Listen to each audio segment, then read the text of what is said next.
मुंह तोड़ जवाब देना ही पड़ेगा, क्योंकि ये कोई आम आतंकी घटना नहीं है। जिस तरह से इसको अंजाम दिया गया है वो मंसूबे बिल्कुल स्पष्ट है। पक्ष विपक्ष हमारे देश के लिए है, लेकिन जब आक्रमण बाहर से हो रहा है और इस प्रकार हमारे अस्तित्व को चुनौती दी जा रही है आतंकियों के जरिए, तो उनको तो उसी ज़बान में जवाब देना चाहिए। ये चाहते हैं कि देश में दरार फैले मज़हब के नाम पर, धर्म के नाम पर, और यही उनके मंसूबे हैं आतंकियों की। और सीमा पार के जो लोग हैं वो चाहते हैं, हमें तो उनको मुंह तोड़ जवाब देना पड़ेगा। और इस संकल्प के लिए पूरा देश, सभी पॉलिटिकल पार्टीज, पूरा मुल्क, हर व्यक्ति, 140 करोड़ लोग एकजुट हैं। घटना हुई है, कोई सामान्य घटना नहीं है। और आज इस परिवार को हम मिलकर आए हैं।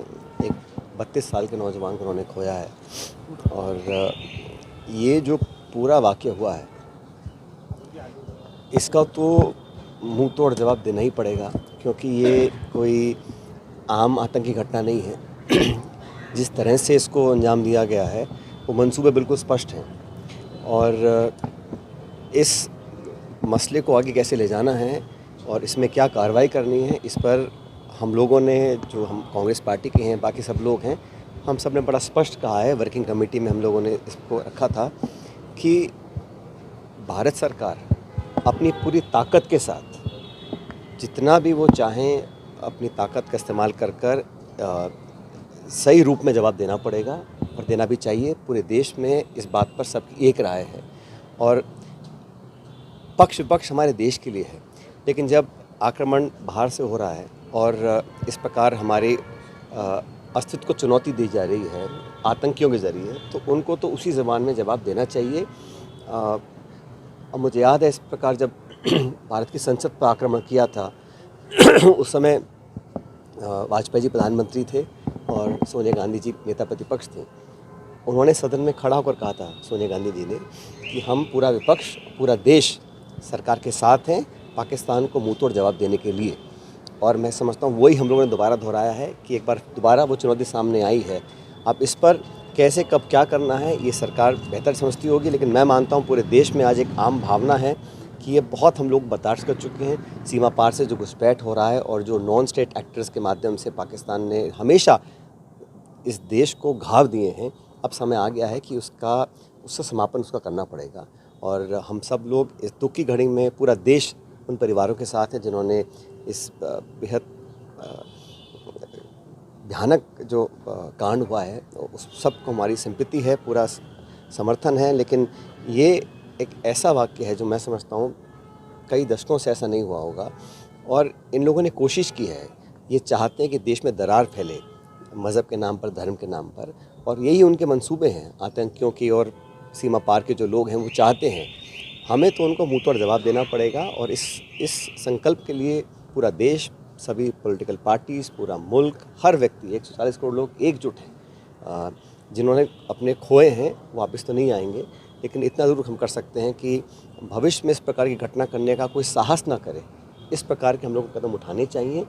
और ये, जैसे मैंने शुरू में कहा, कोशिश रहती है कि ज़ख्म दिए जाएँ, उन घावों को हरा रखा जाए।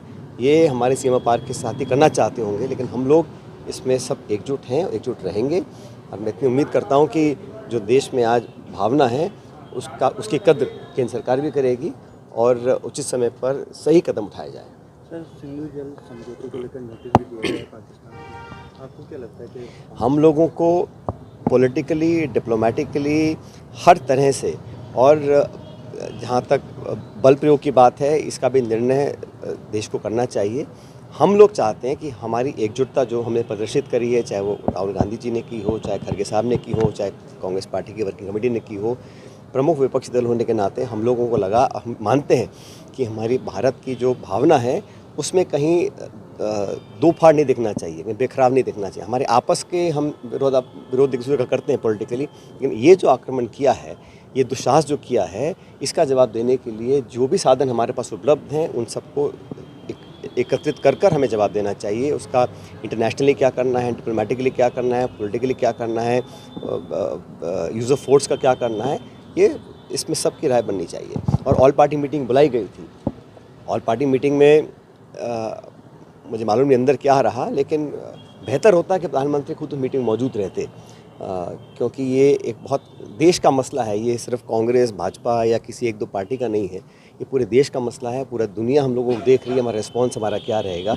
तो एकजुटता और जो नेतृत्व का जो उदाहरण स्थापित करना चाहिए, वो उस रास्ते पे हमें चलना चाहिए। सर 27 मौतें हुई है, चाहे वो नक्श का 9 साल का बेटा हो, सोशल मीडिया के माध्यम से भी, मीडिया के माध्यम से भी परिजनों ने केंद्र सरकार के ऊपर आरोप लगाया है। यहाँ तक कि नीरज की उद्वानी की जो मां है, उन्होंने भी गजेंद्र सिंह शेखावत को कहा था कि आपकी सरकार का देखिए, ये फेलियर तो सरकार ने खुद स्वीकार किया है कि चूक हुई है, लेकिन ये समय गलतियाँ निकालने का या आरोप प्रत्यारोप का नहीं है। निश्चित रूप से कहीं ना कहीं कमी तो रही होगी, क्योंकि पाकिस्तान से ना तो हवाई जहाज से आ सकते हैं, ना रेल से आ सकते हैं, ना गाड़ी से आ सकते हैं। जो आतंकी आए थे, कैसे वो आए, और इस चूक को स्वीकारा है केंद्र सरकार ने। अब वो उस पर कार्रवाई होनी भी चाहिए, क्योंकि जो जिम्मेदार हैं उस पर जवाबदेही तय होनी चाहिए। लेकिन आज हम लोगों को बजाय इसके कि हम आरोप प्रत्यारोप करें, आज तो हमें दृढ़ संकल्पित होना पड़ेगा पूरे देश में। और जिस प्रकार से देश के हर गांव शहर के अंदर एक भावना उठी है कि हमको अब जवाब देना चाहिए, और सरकार की जिम्मेदारी बनती है सबको साथ लें, सबके साथ बैठकर चर्चा करें, और एक कलेक्टिव लीडरशिप इस देश की दिखनी चाहिए। एक सर, भाजपा के विधायक जामा मस्जिद में गए थे कल, परसों की घटना आपने सुनी थी, उसको लेकर विवाद भी हुआ हिंदू मुस्लिम का। नहीं, तो मुझे तो लगता है कि वो जो भाजपा के प्रदेश अध्यक्ष हैं, कहा गया है कि इन्होंने उनको फटकारा है या उनको कहा है। अगर भाजपा का शीर्ष नेतृत्व, राजस्थान के मुख्यमंत्री और बीजेपी के सब नेता उनकी राय से सहमत हैं, तो वो चुप रह सकते हैं। अगर लगता है कि उन्होंने गलत काम किया है, इस गंभीर मुद्दे को लेकर, इतने नाजुक मसले को लेकर, जिस प्रकार की उन्होंने बातें बोली हैं, जो काम करने की कोशिश की है, वो अगर भाजपा का शीर्ष नेतृत्व और मुख्यमंत्री जी उनकी बात से सहमत हैं, तो वो चुप रह सकते हैं। ये तो उनको आगे बोलना चाहिए कि गलत किया है, हम माफ़ी मांगते हैं, भविष्य में ऐसा नहीं करेंगे। वो माननीय विधायक जो हैं, उनको समझना पड़ेगा कि ये जिस दिशा में ले जाना चाहते हैं, देश उस दिशा में नहीं जाएगा। हम सब एकजुट हैं, और मज़हब के नाम पर जो लोग बांटना चाहते हैं, वो देश का भला नहीं कर रहे हैं।